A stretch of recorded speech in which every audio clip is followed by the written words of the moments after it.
Hello students, welcome to iExamBee. This is Sonal Saklani. So UK triple SC ने जो double एओ की post निकाली थी, असिस्टेंट एग्रीकल्चर ऑफिसर स्केल 1 की पोस्ट जो अभी निकाली थी 5 अक्टूबर को ही इसका नोटिफिकेशन आया था और उसके बाद प्रोसेस स्टार्ट हुई थी ऑनलाइन एप्लीकेशन की. तो अभी इन्होंने क्या है, एग्ज़ाम की डेट भी रिलीज़ कर दी है और बहुत ही जल्द आपका एग्ज़ाम है. 25 को ये एग्ज़ाम आपका कंडक्ट होने वाला है. ठीक है. अब जो आपने सिलेबस देखा होगा अगर एग्ज़ाम का, तो काफ़ी सारा इसमें सिलेबस है. यूनिट 10 तक है. यूनिट 1 एग्रोनॉमी हॉर्टिकल्चर है. ठीक है. इसके साथ ही soil science, agriculture, chemistry, plant protection. और दिन आपके पास कितने बचे हैं? Hardly you have 16 to 17 days अब आपके पास बचे हैं. तो कैसे अब लास्ट टाइम पे क्या अप्रोच होनी चाहिए, तो इसके लिए आप क्या करेंगे, देखिए जो ब्रॉडली अगर हम डिवाइड कर लें, ब्रॉडली अगर आप सिलेबस देखें तो ये क्या है, कुछ टॉपिक्स हैं आपके, है ना. क्या क्या टॉपिक्स हैं? एग्रोनॉमी है, हॉर्टिकल्चर है, सॉइल साइंस है. अब देखिए लास्ट टाइम पे मैं आपको ये बिल्कुल नहीं कहूँगी कि आप कुछ नया पढ़िए, नहीं, बिल्कुल भी नहीं. जो आपने पहले से पढ़ रखा है उसी को आप रिवाइज कीजिए. ठीक है. आप और भी एग्ज़ाम्स की प्रिपरेशन कर रहे होंगे तो उसके लिए आपने पढ़ा होगा. अगर फिर भी अगर आपने बहुत पहले भी पढ़ा था तो अभी आप क्या करेंगे, जो आपके ऑलरेडी नोट्स बने हुए हैं या फिर आपने ऑलरेडी जो आपके पास बुक्स हैं उन्हीं को आप रिवाइज़ करेंगे. ठीक है.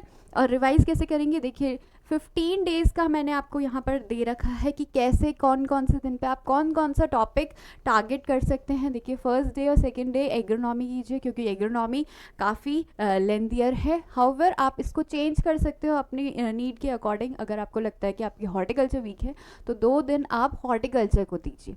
एट द सेम टाइम आपको क्या करना है, सिर्फ पढ़ना नहीं है. देखिए सिर्फ अगर आप बुक्स पढ़ते रहेंगे, सिर्फ नोट्स पढ़ते रहेंगे, उससे आपका एग्ज़ाम क्लियर नहीं हो पाएगा. आपको क्वेश्चंस करने की प्रैक्टिस करनी है. तो हर दूसरे दिन आप एक मॉक टेस्ट दीजिए. ठीक है. 2 दिन में एक मॉक टेस्ट, पहले दिन दे सकते हैं या फिर सेकेंड डे दे सकते हैं, जब भी आपको टाइम मिले. तो इस तरह से थर्ड डे आप हॉर्टिकल्चर कीजिए, फोर्थ डे आप सॉइल साइंस कीजिए. ठीक है.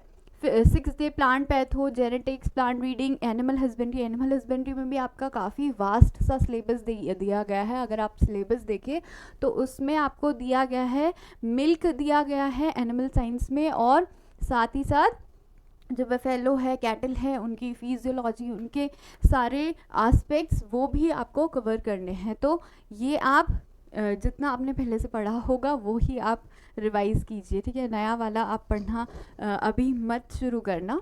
जो आपने पढ़ा हुआ है वो पढ़िए और साथ में एमटीज दीजिए ताकि एमटी में आप देख सकते हो कि किस टाइप के क्वेश्चंस आए थे और किस टाइप के क्वेश्चंस आपको प्रैक्टिस करने हैं. अगर कहीं पर आपको कोई क्वेश्चन का आंसर नहीं आ रहा है तो उसका सॉल्यूशन देखिए, उसके बारे में आप थोड़ा बहुत पढ़ सकते हैं. तो ये आपका अप्रोच होना चाहिए लास्ट 15 डेज़ का. 15 डेज़ का ही मैंने आपके लिए बनाया है क्योंकि 2 दिन हो सकता है आपको ट्रैवल करने में, इधर उधर जाने में, जहाँ पर आपका एग्ज़ाम सेंटर है वहाँ पर जाने में आपको टाइम लगे, या फिर कुछ और आपका काम आ सकता है. तो 15 डेज़ की ये प्रॉपर स्ट्रैटेजी आप फॉलो कीजिए और उसके साथ आप जितना हो सके स्टे कूल एंड काम. बहुत ज़्यादा हाइपर नहीं होना है इस टाइम पे, काम और कूल रहना है और अपने आप पे कॉन्फिडेंस रखना है. ठीक है.